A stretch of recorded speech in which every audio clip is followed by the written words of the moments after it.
PG life sciences को एक बार जरा प्लीज़ थोड़ा सा विषय चेंज कर, मैं एचडीएफसी से बाहर निकलना चाहूँगा और आरपीजी लाइफ साइंसेज नतीजा है। नेट प्रॉफिट देखिए इस डे करीब जो वार पे पोस्ट हुआ है वो है करीब 10 करोड़ रुपए वर्सेस 2.1। अभी मेरे पास यही आंकड़ा है आरपीजी लाइफ साइंसेज का। और एक और चीज़, इनके जो एबिटा मार्जिन है वो अप्रॉक्सीमेटली 8% से उछल कर 14.6%। आरपीजी लाइफ साइंसेज को मैं एक बार इसका टेक्निकल सेटअप देखता हूँ। याद रखिए दोनों ही स्टॉक्स, बोथ एचडीएफसी, इससे पहले जो बात की थी, एचडीएफसी अपने ऑल टाइम हाई 1402 से अगर आप देखें सिर्फ अब 18 रुपए दूर रह गया है। And same is the case with RPG life sciences. Strong set of numbers, top line, bottom line, EBITDA के फ्रंट पे, और ये अपने ट्रेडिंग करियर के हाई से सिर्फ अगर आप देखें तो अब 30 रुपए दूर रह गया है। तो अगर आप देखें tendency to touch previous highs और उनको भी क्रॉस करने की आप देखें पॉसिबिलिटी है। इस बीच अगर आप देखें I think GIC housing finance, ये भी अगर आप देखें आपके स्क्रीन पर नंबर ताबड़तोड़ तरीके से अगर आप देखें नंबर आ रहे हैं। प्रॉफिट अगर आप देखें करीब 32 करोड़ रुपए 28 करोड़ से बढ़कर 14% अगर आप देखें तो यहाँ पे बॉटम लाइन में जंप है। I think housing finance company अगर आप देखें पूरा का पूरा स्पेस वाइब्रेंट है। यूं ही बाजार ने इनको रिस्पेक्ट नहीं दिया। I mean no tensions. इनका एक सेट रिकॉर्ड है कि इस 15-20% की दर पे ग्रो करना है और वो कंसिस्टेंसी ज्यादातर कंपनी ने मेंटेन रखी है। देखिए अब जो रियल एस्टेट प्राइसेस है ना उस पर डिमांड तो आ रही है, genuine demand. I mean buyers तो आने लगे हैं, टिक आपको ऊपर मिल रहे हैं। हाँ, प्राइसिंग भले ही डिलीवर ना हो लेकिन बड़ी ना हो, लेकिन प्राइसेस स्टेबल है और डिमांड आ रही है। आई मीन आपने देखा पिछली बार जब एचडीएफसी की प्रेस कॉन्फ्रेंस हुई थी उन्होंने कहा था कि एटलीस्ट क्वेरीज हैं। और आप देखिए भारत में क्या है ना दीपाली, जो औसतन एक पहला घर बनाने की जो औसत एज थी वो 38 है, उस पर सब्सटेंशियली कमी आई है। वो 36-35 की तरफ बढ़ रही है। तो ये हाउसिंग फाइनेंस कंपनियों के लिए अगर आप देखें तो वाकई इनफैक्ट वीरेंद्र आपने भी आरपीजी लाइफ साइंसेज भी लिया था, वो स्टॉक 14% ऊपर आ चुका है क्योंकि नतीजे आए हैं और नतीजे बहुत स्ट्रांग रहे हैं। एबिटा फ्रंट पे देखिए ना 14.6, एबिटा मार्जिन 7.9% से बढ़कर 14.9% के आसपास है। एक स्ट्रांग नंबर्स और एक स्ट्रांग रिफ्लेक्शन स्क्रीन पर। टेक्निकल चेक है सुमित 340 और आप देखिए बाजार कितना इंटरेस्टेड है इसमें। I mean what ever is the price, कुछ भी दाम हो बॉस, आप मुझे चीज़ अच्छी दो, मैं खरीदने में हिचकिचाऊंगा नहीं। वो ये आरपीजी का चार्ट रिफ्लेक्ट कर रहा है। क्या कहते हैं, मान लीजिए देखिए मैं फ्रेश बैंक के बारे में नहीं पूछ रहा हूँ, मान लीजिए मैं खरीद कर इसके नतीजों का इंतजार कर रहा था, अभी कहाँ तक रखूँ? होल्ड कीजिए। स्टॉक के अंदर ऊपर में 360 इमीडिएटली पहला पड़ा हुआ है। आई थिंक बहुत जल्दी देखने को मिल जाएगा। जिस हिसाब से स्टॉक के अंदर ये मूव आ रहा है 360 तो हमको इमीडिएटली देखने को मिलेगा। और अगर ये 360 ब्रेक करता है तो 380 तक भी जाने के चांसेस है। आई थिंक बिल्कुल होल्ड करें। 339.40 के आसपास चल रहा है। जब तक ये दोबारा नीचे में 325 या 320 के नीचे नहीं जाएगा तब तक स्टॉक बहुत अच्छा है for immediate target of 360 levels. जी आशीष, आज बहुत सारे नंबर्स आए हैं छोटी कंपनियों में भी। आरपीजी लाइफ साइंसेज आपने सुना, जीआईसी हाउसिंग सुना, इसके अलावा एचडीएफसी लिमिटेड, बजाज ऑटो के भी नंबर्स आए हैं। अभी जो कि नंबर्स आए हैं मिड कैप या फिर लार्ज कैप में, आज आपका कन्विक्शन किसके साथ है जहां पर आप बाय करने की सलाह दे रहे हैं? देखिए, जबकि ये जो आरपीजी लाइफ साइंस का हम बात कर रहे थे इसके नतीजे भी काफ़ी एनकरेजिंग रहे हैं। और आज एक 500-550 करोड़ मार्केट कैप में कंपनी के यदि नतीजे अच्छे आते हैं और उसके अलावा एक अच्छा एक सेक्टर भी है, तो मुझे लगता है कि स्टॉक्स की बिल्कुल री रेटिंग होगी। तो आरपीजी लाइफ साइंस देखा जा सकता है। इसके अलावा एचडीएफसी, जैसा मैं कह रहा था कि नतीजे एटलीस्ट मुझे काफ़ी इंप्रेसिव नज़र आते हैं और स्टॉक का 1-2 दिन के अंदर ही आप देखिएगा काफ़ी सारे इसमें अपग्रेड्स भी आएंगे। तो ये स्टॉक को भी देखा जा सकता है। तीसरा यस बैंक, जिसने भी काफ़ी उम्मीद से बेहतर नतीजे दिए हैं और चूँकि स्टॉक में एक अच्छा खासा रनअप आ चुका था तो इसलिए आज शायद स्टॉक एक कूल डाउन हो रहा है। बट मुझे लगता है कि कल परसों से स्टॉक में दोबारा से एक रनअप देखने को मिलेगा और यस बैंक मेरा टारगेट करीब 1400 रुपये का अगले क्वार्टर तक के नतीजों के लिए रहेगा। नितेश चांद है हमारे साथ बात करने के लिए। नितेश, पहले तो मैं आपसे ये टेक्निकल सेटअप पर राय लूँगा। आप ऑलमोस्ट देखिए निफ्टी बैंक 19,000 के ऊपर इस सीरीज़ में 2 बार गया लेकिन टिक नहीं पाया। हर बार अगर आप देखें हायर शेडो आपकी काफ़ी बड़ी थी, काफ़ी वाइड थी। Same is the case with Nifty. हालांकि वो जुलाई की सीरीज़ में 8600 के ऊपर एक बार ही गया, 2 बार गया, पर लेकिन टिक नहीं पाया। आप कैसे अप्रोच कर रहे हैं, पहले तो बताइए इंडस्ट्रीज को। अभी आप इंडस्ट्रीज पर फ्रेश लॉन्ग में कंफर्टेबल हैं या नहीं है इस वक्त?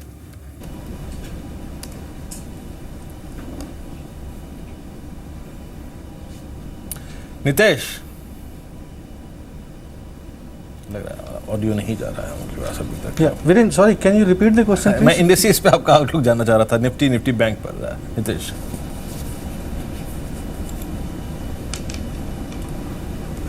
निफ्टी के वीरेंद्र देखें कि यस, ये एक पॉजिटिव फॉर्मेशन के साथ ट्रेड कर रहा है। इनफैक्ट अगर हम लास्ट 5-6 मंथ से देखें तो मंथ ऑन मंथ एक पॉजिटिव नोट के साथ क्लोजिंग आ रही है। इमीडिएटली अगर हम देखते हैं तो जो मेजर रेजिस्टेंस अभी यहाँ पे करंट लेवल के आसपास अगर हम ढूंढते हैं तो 8650 के आसपास मिलता है निफ्टी में। जो मेजर रेजिस्टेंस है 8650 के ऊपर अगर क्लोजिंग आती है, अगर हम कहें कि डिसेसिव क्लोजिंग वो रहेगी कि अगर वीकली बेसिस पे उसके ऊपर क्लोजिंग हो जाए तो यस, ये फिर स्ट्रेंथ और मोमेंटम को फर्दर ऐड कर सकता है, और उसके बाद फिर चांसेस है कि निफ्टी 8900 की तरफ भी बढ़त ले सकती है। लोअर साइड में देखते हैं तो अगर हम थोड़ा सा मीडियम टर्म पर्सपेक्टिव से देखें तो 8300 का जो सपोर्ट है ये काफ़ी क्रूशियल सपोर्ट है। जब तक 8300 के ऊपर निफ्टी ट्रेडिंग कर रहे हैं तब तक कोई ऐसी कंसर्न की बात नहीं दिखती। Mild profit taking here and there वो आता रहेगा, लेकिन ओवरऑल जो फॉर्मेशन है ये पॉजिटिव है, इंडिकेट कर रहा है कि market gradually further higher levels की तरफ ही मूव कर सकता है। जी मानस, 3 स्टॉक्स, एक तो यूपीएल, दूसरा टाटा ग्लोबल और तीसरा पीसी ज्वेलर्स, ये तीनों ऐसे शेयर रहे हैं जहां पर कंसिस्टेंट मूव हमने आते हुए देखा है, स्पेशली यूपीएल और पीसी ज्वेलर्स में। टाटा ग्लोबल बीवरेजेस में हालांकि आज स्पेशली सेकंड हाफ में एक अच्छा खासा मूव आते हुए दिखा। इससे पहले हम देख रहे थे कि रेंज में ट्रेड कर रहा था, लेकिन इन तीनों में ही अगर कोई पिक करना हो तो कोई स्टॉक आप चुनेंगे या फिर नहीं? तीनों स्टॉक मैं बुलिश हूँ। यूपीएल में इसलिए क्योंकि पिछले दिनों स्टॉक ने 200 दिनों के मूविंग एवरेज पे सपोर्ट लिया और आज जिस तरह 600 के ऊपर स्टॉक निकला है, आप उम्मीद कर सकते हैं कि यहाँ से भी एक अप मूव देखने मिलेगा। मानस, आपकी ऑडियो में थोड़ी प्रॉब्लम है, आपके पास वापस लौटेंगे। सुमित, आपसे भी यही सवाल होगा सेम। यूपीएल, टाटा ग्लोबल और पीसी ज्वेलर्स, तीनों में कौन सा अच्छा लग रहा है आपको? हाँ दीपाली, हमको यूपीएल अच्छा लग रहा है। यूपीएल ने आज बहुत अच्छा मूव दिया है। यूपीएल में हमने ऑलरेडी 600 के ऊपर एक ब्रेकआउट देख लिया है और अभी 605 के आसपास ये ट्रेड कर रहा है। हमें ऐसा लगता है कि ये स्टॉक इमीडिएटली 620 से 650 के लेवल्स के लिए तैयार हो रहा है। पहला पड़ाव इसका 620 का लेवल रहेगा। जैसे ये 620 के ऊपर सस्टेन करेगा तो अगस्त सीरीज के अंदर हमको 650 तक के लेवल्स देखने को मिल सकते हैं। आई थिंक एग्जिस्टिंग पोजीशंस को होल्ड करके चलना चाहिए दीपाली, और अगर बाई चांस किसी ने यहाँ पे फ्रेश पोजीशन भी ली है तो बिल्कुल ले सकते हैं। फ्रेश रिकमेंडेशंस भी है 585 के स्टॉप लॉस से 650 तक के टारगेट्स के लिए। इस बीच आप एक स्टॉक देखिए, Ludlow jutes and specialities, stock almost day high पर। हालांकि देखिए थोड़ा लो वॉल्यूम स्टॉक है, प्लीज़ बड़ा उत्साहित होकर कोई पंच मत मार दीजिएगा। 7350 करीब 18% ऊपर ये अगर आप देखें, आपके स्क्रीन के नीचे भाग में दीजिए हैं। और अगर आप मुनाफे की फिगर देखें, करीब 1.25 करोड़ रुपये का मुनाफा वर्सेस 48 लाख के, और बिक्री अगर आप देखें करीब 70 करोड़ रुपये, 61 करोड़ से बढ़कर। लो वॉल्यूम स्टॉक है इसलिए मैं ज़्यादा कंसिडर नहीं करूँगा, आगे बढ़ता हूँ। और लेकिन मैं इस बीच एक बार ज़रा आपको डाबर को दिखाना चाहूँगा। डाबर को देखिए, और आशीष ये प्रश्न आपके लिए होगा। डाबर पोस्ट नंबर्स अगर आप देखें काफ़ी बड़ी मात्रा में नीचे आया, फिर थोड़ा संभला, लेकिन एक बार फिर से वही प्रश्न चिन्ह खड़ा हो गया, प्रश्न चिन्ह लग गया आई थिंक कि एचयूएल ने जो किया वो क्या डाबर भी कर रहा है। अब आप देखिए एक सेकेंड, डाबर में आप देखिए वॉल्यूम्स 4%, स्ट्रीट का बिलीव था कि आप 5 to 7% के वॉल्यूम जनरेट करेंगे। आपको डाबर इस प्राइस पे 306 पर विद दीज वॉल्यूम्स कंफर्टेबल हैं आप? देखिए वीरेंद्र, मेरा मानना है कि जो वॉल्यूम ग्रोथ आया 4% का यहाँ पर, वो थोड़ा सा उम्मीद से कम रहा, क्योंकि जैसा हम उम्मीद कर रहे थे करीब 6% की वॉल्यूम ग्रोथ आएगा, और जो नेट प्रॉफिट था वो भी इसमें सिर्फ 12% का जाफा आया था इस बार, तो थोड़ा सा डिसअपॉइंटमेंट है। बट दोबारा से यदि स्टॉक का प्राइस देखें तो 52 का करीब 328-29 रुपये का था, और आज भी स्टॉक 306-60 ट्रेड कर रहा है। तो मुझे नहीं लगता कि जितना बड़ा करेक्शन हमने एचयूएल में देखा उतना करेक्शन डाबर में देखने को मिलेगा। और चूँकि इस बार मानसून थोड़ा ठीक है पैन इंडिया बेसिस पे, तो मुझे लगता है कि जो एफएमसीजी स्टॉक है उनको इतना जल्दी राइट ऑफ नहीं किया जा सकता, और इस लेवल के आसपास भी थोड़ा सा एक्यूमुलेशन या सपोर्ट देखने को मिल रहा है। जरूर अभी flavour of the day FMCG या फार्मा नहीं है, बट मेरा मानना है कि अगले 1-2 दिन में जब सेक्टरल चर्निंग होगा तो दोबारा से इन स्टॉक्स में आप मोमेंटम देख सकते हैं। आरपीजी लाइफ साइंसेज को देखिए, अभी बात करी रहे थे नतीजों की, और सुमित ने कहा होल्ड करिए। अब होल्ड करिए, अब तो कोई दिक्कत भी नहीं है क्योंकि अपर फीस लग चुका है स्टॉक पे। वो तो अपर फीस लग गया, लेकिन अगर नहीं होता, अगर वो दायरे से बाहर होता तो ये स्टॉक अपने ट्रेडिंग करियर के ऑल टाइम हाई को छू चुका होता, जो था करीब 361 रुपये का, और 356.90 पे एक बार फिर से अगर आप देखें ये प्रूव होता है कि अच्छी चीज़ को बाजार खरीदने में रत्ती भर नहीं हिचकिचा रहा है। लेकिन इस बीच आई थिंक निफ्टी पे एक बार फिर से लौटूंगा। कोई critical stock no not exactly. चलिए अब वायदा कारोबार की बात करते हैं। Let's check some roll over statistics. जरा वायदा कारोबार के आंकड़े दिखाएंगे आप एक बार प्लीज। अगर आप देखिए निफ्टी फ्यूचर्स और एग्जैक्टली रोल ओवर्स के स्टैटिस्टिक्स क्या कह रहे हैं। निफ्टी स्पॉट आपका 8598 पर, अगर आप देखें आपकी स्क्रीन पर ये अगस्त फ्यूचर से माफ़ी जगह करीब आउटस्टैंडिंग वाई 2.25 करोड़ 45 लाख से जुड़े हैं आज, और ये 48% रोल ओवर्स थोड़े से स्लो हैं। रोल ओवर्स डेफिनेटली थोड़े से स्लो हैं इस वक्त। आई थिंक ये फिगर माइट भी अगर आप देखें 52 53 जा सकती थी। और अगर आप इस वक्त अगस्त के ऑप्शंस को देखिए, इस बार बड़ा इंटरेस्टिंग आंकड़ा दी पाई आपकी स्क्रीन पे। लुक एट द स्क्रीन, 9000 की कॉल में 38 लाख का आउटस्टैंडिंग। इस पर आई थिंक मैं आऊँगा लौट के, मैं आपको समझाऊंगा थोड़ा सा बारीकी से। लेकिन इस बीच HDFC के नतीजों के बाद मिस्टर के मिस्त्री आइए प्रेस कॉन्फ्रेंस कर रहे हैं, उनको सुनते हैं एक बार। 95 crores.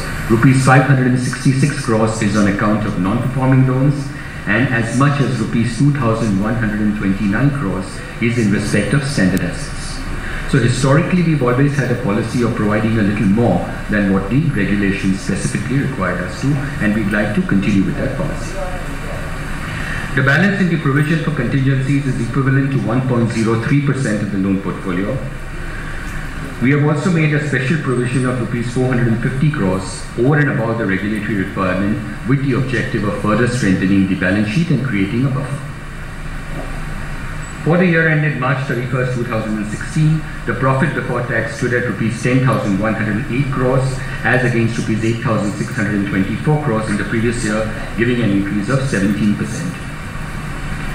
After providing rupees 2,636 crores for taxes and rupees 379 crores for deferred tax, and the deferred tax is on the special reserve that we had to create, the profit after tax for the year ended March 31st, 2016 stood at तो HDFC से बाहर आके एक बार फिर से आते हैं वहीं पर जहां हम थे, जहां से बाहर निकले थे, और वो है क्या, रोल ओवर्स के आंकड़े। और साथ ही रोल ओवर्स थोड़ा सा स्लो है इस बार। और एक और चीज़ देखिए, वो है एग्जैक्टली आउटस्टैंडिंग वाइज। अब आप ये देखिए कि बाजार के जहन में क्या है। देखिए जब हमने जुलाई की सीरीज़ की शुरुआत की थी तो आउटस्टैंडिंग वाइज कहाँ थे, 8200 के पुट में। और यार इस पर बताइए पहले एक बार वही दिखाइए एक बार प्लीज़।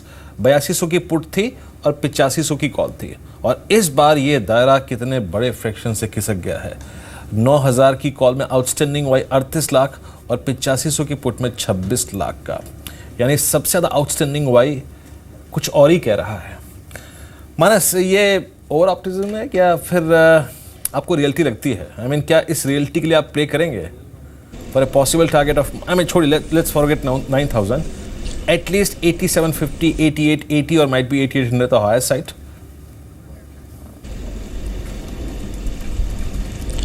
बिल्कुल, जैसे देखिए मैंने पहले ही मेंशन किया कि जब तक 8475 के ऊपर निफ्टी ट्रेड कर रहा है, हर गिरावट पे खरीदारी करनी है।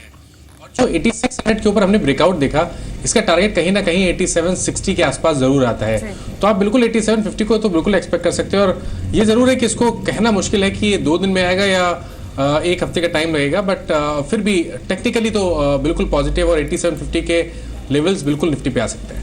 जी सुमित, 3 स्टॉक्स निफ्टी 50 से जिन पर आपका व्यू में लेना चाहूंगी, उनमें एक तो है ICICI बैंक, दूसरा टाटा मोटर्स और तीसरा HPCL। स्ट्रॉन्ग परफॉर्मर्स ये रहे हैं तीनों ही शेयर्स। अभी यहाँ पर नेक्स्ट टारगेट्स क्या हो सकते हैं? दीपाली, सबसे पहले ICICI बैंक की बात करते हैं। ICICI बैंक में हमें ऐसा लग रहा है कि आज का मूव अच्छा है। पिछले 7 से 8 दिनों का कंसोलिडेशन रेंज ब्रेकआउट आज ये देने के लिए तैयार हुआ है। 270 271 के ऊपर जैसे ही ICICI बैंक का क्लोजिंग आएगा तो ये स्टॉक के अंदर एक अच्छा मूव देखने को मिलेगा, जिसके अंदर स्टॉक ऊपर में 280 से 290 तक के लेवल्स दिखा सकता है। ICICI बैंक के अंदर बाय बनता है 260 के स्टॉप लॉस से, बाय करके चलना चाहिए। हो सकता है ये 10 से 15 रुपए का मूव हमको 4-5 दिनों में ही देखने को मिल जाए। दूसरा स्टॉक आपने पूछा टाटा मोटर्स। पिछले 3 से 4 दिनों में टाटा मोटर्स थोड़ा सा 510 के आसपास कंसोलिडेट कर रहा है। इसका जैसे ही 510 512 का लेवल निकलेगा तो ये स्टॉक के अंदर 550 तक का मूव हमको अगस्त सीरीज में देखने को मिल सकता है। आई थिंक टाटा मोटर्स के अंदर अगर प्रेजेंट लेवल से कोई 10 रुपए की गिरावट भी आती है तो बाइंग अपॉर्चुनिटी होगी। नीचे में 490 का स्टॉप लॉस लगा के ट्रेड किया जा सकता है प्योरली ट्रेडिंग के लिहाज से। ऊपर में जैसे ही 512 निकलेगा तो हम 540 से 550 तक का लेवल्स देखने आने वाले कुछ हफ्तों में हम देख सकते हैं। दीपाली, तीसरा स्टॉक कौन सा पूछा था आपने? HPCL। यस, ये स्टॉक भी स्ट्रांग लग रहा है और ऑयल मार्केटिंग के सारे ही स्टॉक में हमको ऐसा लगता है कि तेजी आने वाले कुछ महीनों तक और जारी रहेगी। जहां तक प्रेजेंट लेवल्स का सवाल है, आज इसने फ्रेश हाई बना दिया है, 1236 के आसपास ये ट्रेड कर रहा है। यहां से इमीडिएटली ऊपर में हमको 10% की तेजी दिखाई देती है। इसमें वीकनेस तभी देखने को मिलेगी जब ये स्टॉक नीचे में 1170 या 1180 के नीचे क्लोजिंग देने में सक्षम होगा। जब तक ये उसके नीचे क्लोजिंग नहीं देता है, 1210 1220 के लेवल तक गिरावट आती है तो खरीदारी करें। प्रेजेंट लेवल्स पे भी खरीदारी कर सकते हैं। ऊपर में 1300 तक के लेवल्स जल्दी ही देखने को मिलेंगे।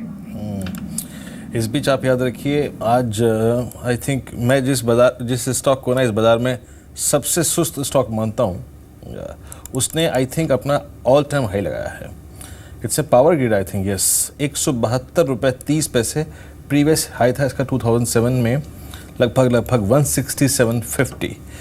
I think power grid, NTPC, REC, PFC, इन्होंने ना जून जुलाई में जो प्राइस परफॉर्मेंस दिखाई है, उसके बाद एक बार के लिए ये सोचने का मन करता है कि बॉस कहीं छूट ना जाए, कहीं हम गलत साबित ना हो जाए। Look at NTPC 52 week high.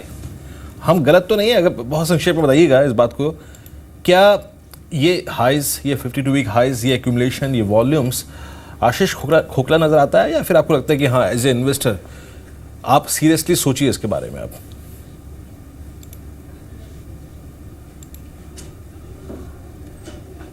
देखिए, मेरा मानना है पावर सेक्टर की जो भी एक वूज थे, जो भी उनकी एक समस्या थी, वो धीरे धीरे पिछले कुछ समय में फिनिश हुई हैं, या जो गवर्नमेंट ने नई पॉलिसीज़ बनाई हैं उसके बाद में इनफैक्ट आगे जाके आप पावर सरप्लस पोजीशन देखेंगे।